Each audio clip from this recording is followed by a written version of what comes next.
What's up, people? Thank you so much for everybody who's been tuning in, joining us to hear these great stories. We just want to say a great thank you. Today we're gonna hear from a young man called Kevin.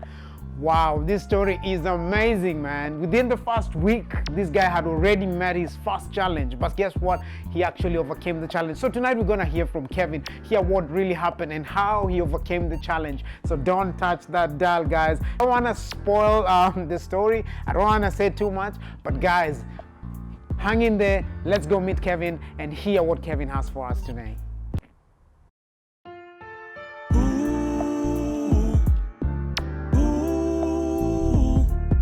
Connect.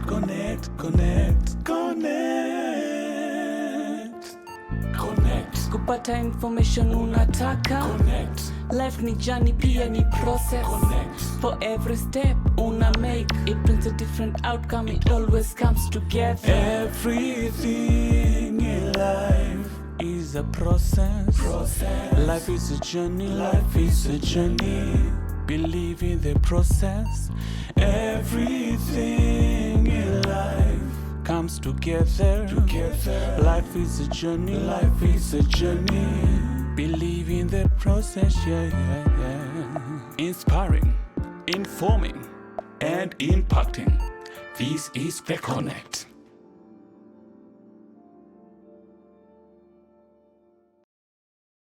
Very much. It's good to have you on the Connect.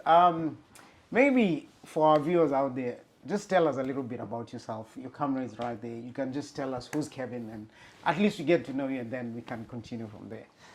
Okay. So I'm Kevin Opata, Kenyan, of course. Born and raised in Eldoret, and I schooled a bit in Eldoret. Then I did most of my schooling, I think, part of primary and high school, in Western. And then from there, I moved to campus in Nairobi, and then in Daystar University. Yeah, and then from there, I ended up here. Oh, wow. Doing my master's here. How was the journey transitioning from Kenya to coming to Australia? How was that phase? Was it easy? So transitioning, so to begin with, even before we get there, like I've always wanted to go abroad. Okay. Like ever since like I was young. So this is something that I always used to tell my mom. But then we weren't sure like how it's gonna happen. Okay. Yeah. So when it eventually happened, like I hadn't thought about like, okay, how the transition would be. I was young, sort of, not that young. I was around 24, 23, 24 when I was like relocating here actually. So it was full of anxiety because I didn't know, like I had this fear of the future, like what's gonna happen to me, like what if I run out of money, like I can't pay rent because I'm not at home. So where will I go? Because you know, at least when you're at home, like when you're broke, you still have the you can still fall back and go to your parents' house. Yeah. But here, like there's not, I didn't know anybody here in Australia, like when I first came. Yeah. So I had that fear, and the second thing, I also had the fear of yes, I've left home. Like most of my friends know, like he's going to do his masters, because I was lucky enough to immediately leave, because my graduation was let's say on a Saturday, and I was coming to Australia on Monday. Oh, wow. So it was just an immediate transition from undergraduate to masters. Masters. So I had that fear, like, will I be able to finish this my education? Will I be able to live up to the society's expectation? Because most people back at home who've actually come overseas, like you'd hear stories of like, oh, you know, so and so they've done like sort of like a lot, like in their home. They've been able to buy properties. They've been able to they've been able to buy properties. They've been able to build houses. They've been able to do just a lot for their family and their community. So I also had that burden of pressure, like on me, because I'm also the firstborn. So basically, technically, everyone is looking up to me. So I was like, do I have it enough? Like, do I have that burning desire of success, like in me? So I had all those worries. So my transition here, as I'd say, I was 20% happy, but I was like 80% very, very anxious because I had this fear, like I didn't know what's gonna happen like next. Yes. How did you know about Australia? Maybe to just start the journey from there. So how I knew about Australia. So where my aunt works, she's got a colleague, and her colleague happened to have a daughter in South Australia. So my auntie sort of like used to hear her colleague used to tell her like a lot, like about how her daughter is doing in Australia, how her daughter she's trying to sort of like she's like upgraded the family like really much. So she always used to talk positively like of Australia, and how she would mention that it's possible, it's very much possible for students to work at the same time as study, because while comparing to other overseas countries like US and UK, like when I would listen to other people's story, that was like a bit difficult. So when I shared with my auntie and I told my auntie that I wanted to come abroad, initially I was thinking of going to the US because I've got like my cousins there. Okay. So my auntie shared this idea like with me, like the one for Australia. And I was like, okay. And then she told me like she would refer me to the agent who sort of like helped her colleague's daughter come here. Okay. So upon when she referred me to the agent, I heard to the agent. Then I went and told my mom about it, and my mom was like, "It's okay. Let's give it a try. It looks much more affordable compared to the US." Yeah. And yeah, so that's how we made like a conscious decision. Like, okay, now let's settle on Australia and let's start the process of now getting you there to do your postgraduate degree. Yeah. Do you know anyone in Australia before you came? I, apart from my colleagues, from my the daughter of my Colleague, yeah. colleague to my auntie, I didn't know anyone. And what was going through your mind when you just got to JKIA? For those who don't know, JKIA is Nairobi International Airport, and you don't really know where you're going, and you don't know who you actually going to meet, if there is any community there. So what was going through your mind at that time?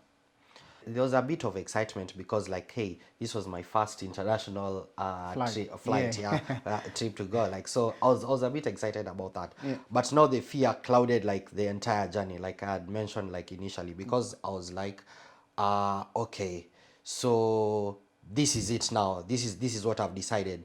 Most of my friends, that time they were sort of like in Kenya. People were sort of like getting their first jobs. Like life was comfortable. So I kept on asking myself, why have I thrown myself into this pit of fire? Like, is it really worth it? Like, I was like, oh my God, like, am I even sure where I'm going to live like a month, like after here? Like, what if I miss the guy, the driver who's gonna pick me from the airport? What if I miss him? Like, how am I going to start like from there? Like, I was so clueless, like I was so nervous, and I was like, I really don't know like what's gonna happen. Like, that fear like really made me, even though I was excited, but it really crippled me like from like really like seeing anything like positive like out of it. Have any expectations? What? Because some people think when you get to Australia, maybe you might meet. I don't know. I'll just get there. Maybe everything is plated in gold, and then cars are driving themselves. Did you have any? I had my own expectations, especially like after, I think if you watch, if you do a lot of like watching, like I really love watching a lot of movies. Yeah. And yeah, so from those movies and everything, like I expected like the life that I see in movies would actually, it's the life that is actually like happening like here, like bougie neighborhoods, like everything would just like work out. Like I used to think like, okay,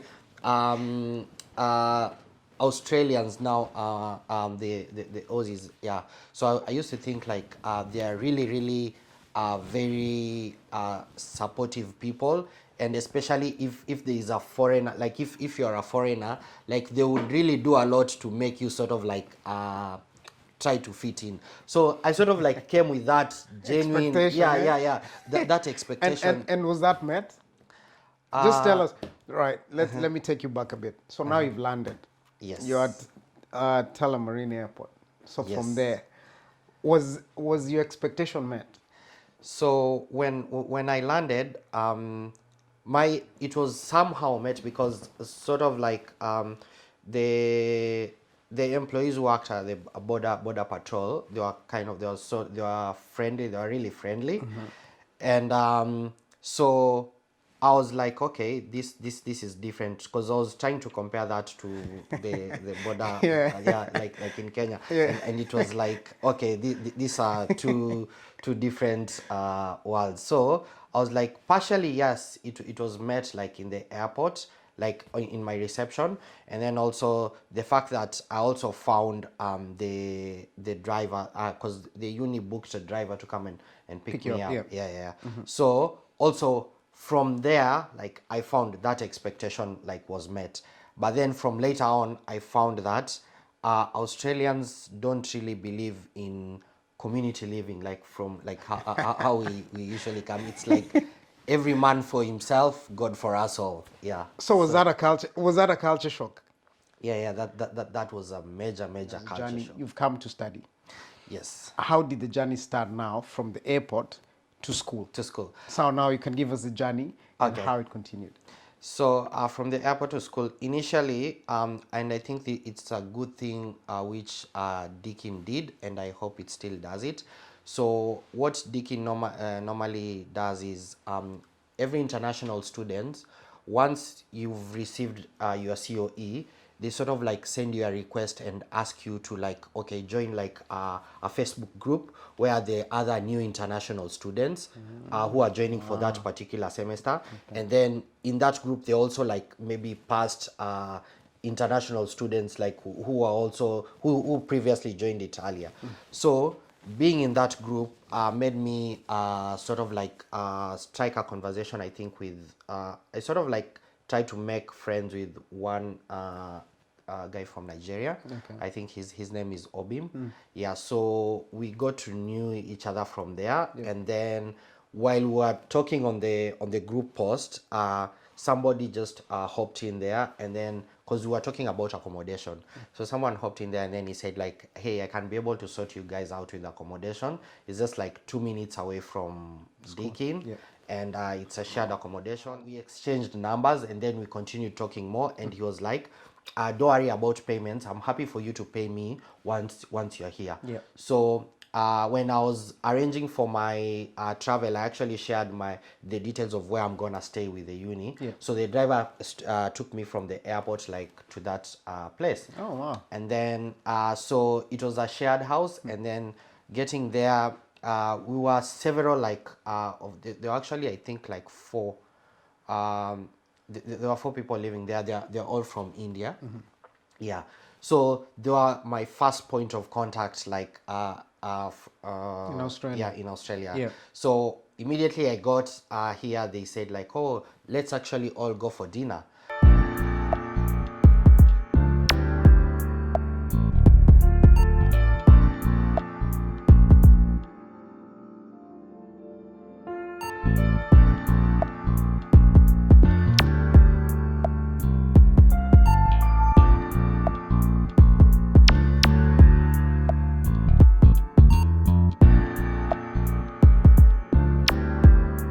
So I was like, okay. Although I wasn't hungry, like I was like, okay, let's go. And then going there, actually, initially I thought like, okay, since you're the one you've initiated, like we're going for dinner. So I thought like they were sort of like going to like sort it out. So I didn't have to worry. So we went to an Indian restaurant. It was my first time going to an Indian restaurant. I can't recall what I had because I just heard what they were having, because I wasn't like so much conversant or knowledgeable like about their foods in particular. Yeah. So we had dinner and then we came back to the house. And then the guy told me like, oh, so I'm gonna send you like sort of like how much like we spent, like, and then you're just gonna reimburse me. I was in shock, but I was like, oh, okay, that's fine, no problem. So at least that's one thing like I learned, like if somebody invites you for dinner, don't expect the person inviting you to pay for the dinner. it's actually you're gonna pay for the dinner. So it's not like home, like if somebody invites you for dinner, like okay, they'll sort out everything because it's them who've initiated the invite. So here it's the exact opposite, like everyone for himself. So yeah. And how did that make you feel? So and then from there, how did the journey progress, maybe to start off school? okay, so from there the journey progressed. They helped me do the shopping, I think the following day. Yeah. And then this guy, when I was home, like he was very promising, like I'll get you a job, don't worry. So I was like, oh cool, me, I'm sorted out, I know I'll get a job. Yeah. So they showed me like around, which I'm so grateful. Yeah. Like they took me around. At least we went to Brighton Beach, and yeah, everything seemed cool. And then I think it was in my 4th day here where I started feeling like unwell.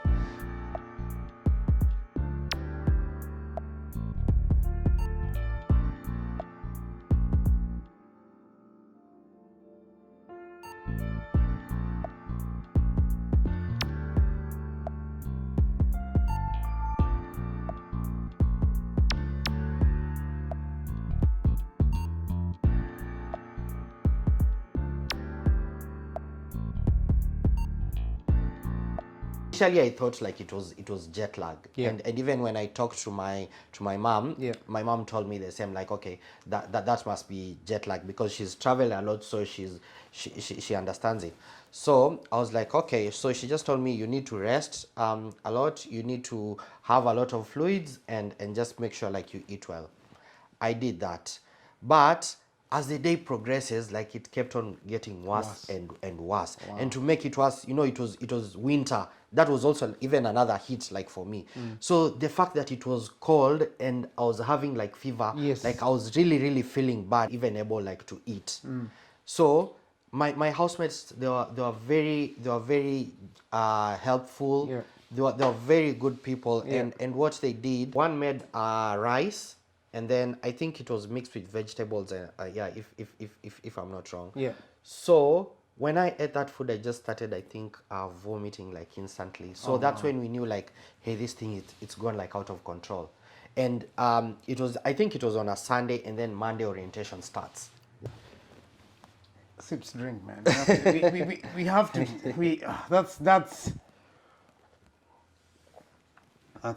That's huge. Yeah. How many days in were you in Australia? I think it was just like 4 days. I was in 4 days in. 4 days in Australia, and then the thing is, the reason why I didn't go to the hospital like immediately when I started feeling unwell, it's because in my COE it had been indicated that my medical cover will officially start when you start school. When orientation starts. So that was like the 4th of July. No, was it 4th or 10th? Yeah, I think 4th of July. 4th of July. Yeah. So I couldn't do anything. So what did you do? So I before then I took painkillers like the Panadols, but they didn't help. So when orientation started, that's the day I went to the medical center, like at Deakin. Yeah.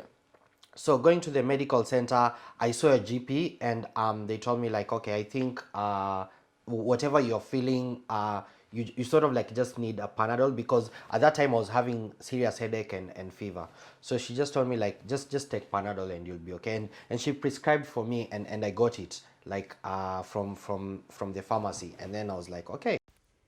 Hi everybody, and welcome to yet another great episode of Wise Up. Today we're going to touch on a very important subject, which is the health insurance cover. So this is a mandatory requirement for all the temporal visa holders, whether you're a student, a skilled immigrant, or a graduate student. It's always good to have a valid health insurance cover just in case you end up in the hospital or you have any emergency. This will actually help you or come in handy so that you don't have to pay out of pocket expenses or have to pay very, very great bills. So it's always good to know know what you covered for, what insurance company you covered for, so that you don't end up surprised. So always have a valid insurance cover and know what you covered for. So again, thank you so much everybody who's been watching our videos, and for this tonight we just want to say thank you, and I shall catch you on the next episode of Wise Up.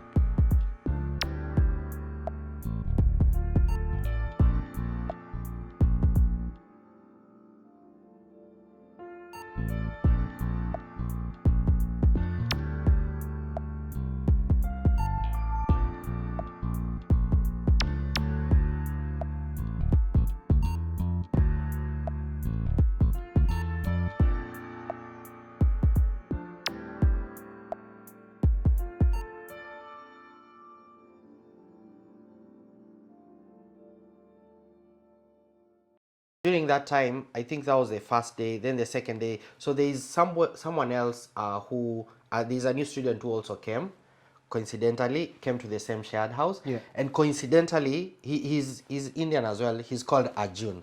So Arjun, coincidentally, we were doing the same course, and our course was just new at Deakin. I think we were the first pioneers, to do the masters in data analytics, like from Deakin. So in that class we were about like 16 of us. Yeah, if I'm not wrong, like there are about like 16 of us. So coincidentally, Arjun was came there, and he was living a room next to me. And he was also doing the same course, so he was technically like in my class. So because I was not feeling well, we sort of like bonded, and then I told him like I can't attend orientation, and so he told me, don't worry, I'll help you with the registration, and I'll just let you know like what's happening. So as that was happening, like my health kept on like deteriorating. And that's when like my friends told me like, okay, I think now we need to take you to the hospital. So they took me to Box Hill Hospital.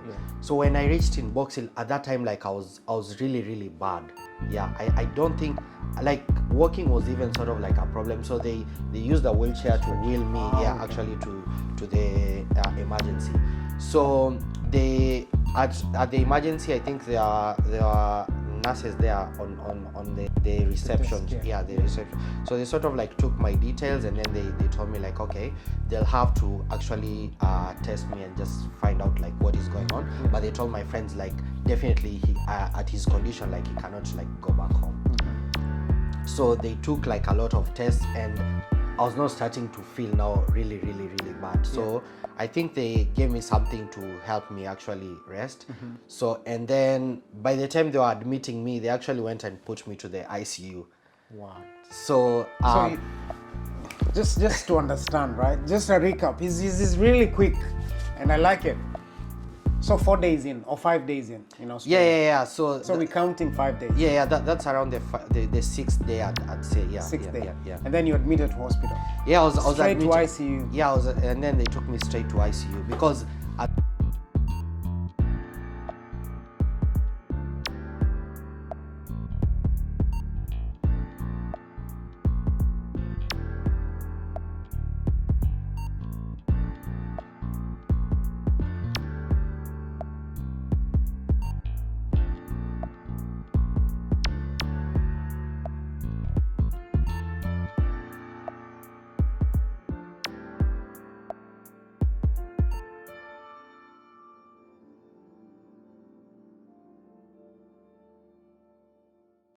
Are you starting to think, did I make the wrong move to come to Australia? Yeah, definitely. I was very, very much convinced like this is the wrong move. Like I made to come to Australia because one, I didn't know anybody, and two, here I am. Like I was like, oh my God, did I come here to die?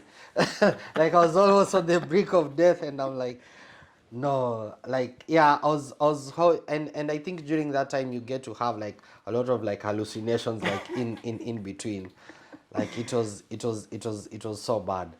Wow, what a story, people. What a story, what a journey. Now I want us to understand the hospital time and what happened, and maybe to finish off on that page. And did you get the right medication, and then after that what continued? And then we're going well, people, we're going well. So what happened in the hospital? Did they treat you for the right thing?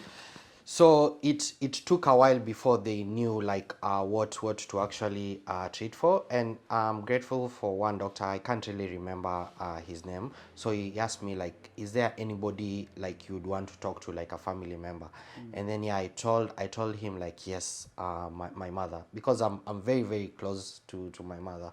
So he gave me his phone. I called my mother, and I told my mother how I was feeling, because I wasn't there. Like, this is what my siblings like told me later. Like, it was really bad also, like on her end, because she couldn't even eat. Like, she was so very worried. So my mother told me like, okay, first, don't worry, and secondly, just ask the doctor to test you for malaria. Eventually, like when they found like none of this like exists, like, so when I mentioned like malaria, they said like, okay, they also did a test for that, and then they came like, okay, yes, definitely you're sick like with malaria. At that time my eyes also like turned yellow, and like whenever I would press like around here, my tummy area, it was like in pain. So they told me like, also like your liver, it's like a bit like, it has been like overworked, so it's like a bit like inflamed, so we'll give you also something for that. So I was like, okay, that's fine. So the medication started working. I stayed in the hospital for about 3 days. And that time my housemates like came to see me, like, and one of them would literally even sleep over like the entire night, like, while, yeah. So like I was really grateful. And so that time was the recovery on that time like started getting better. Now by the time I was leaving hospital, the orientation week was done, and then it was now serious. Now Studies. study Yeah, week. studies have started. Yeah. So lucky, fortunate enough, when I got back home, my friend told me like, okay, this is what happened on your orientation day. Like, these are the classes we are registering for. Yeah. So he helped me register for all the classes. So when the week started, now I started now going to class and everything. So little did I know. I think like after a week of classes, I got there, and I'm getting a bill like in my mailbox. So the first bill I got like was about I think it was like over $500, like for blood tests. I got, I think, two or three for blood test. And then now came the shocker. Now came, there's a bill that came for seven, or was it I think it was like about $7,000. And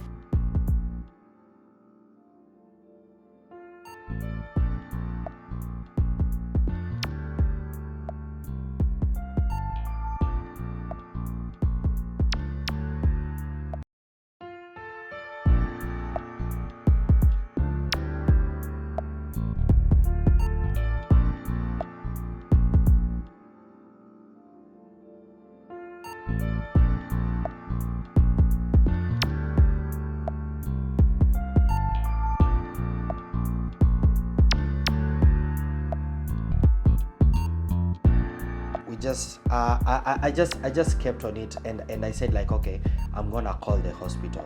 So I called the hospital, and I told them like, yeah, I've received your bill, but I don't understand, because I had provided to you my medical insurance. health insurance cover. Also, yeah, they told me, oh, unfortunately your health insurer declined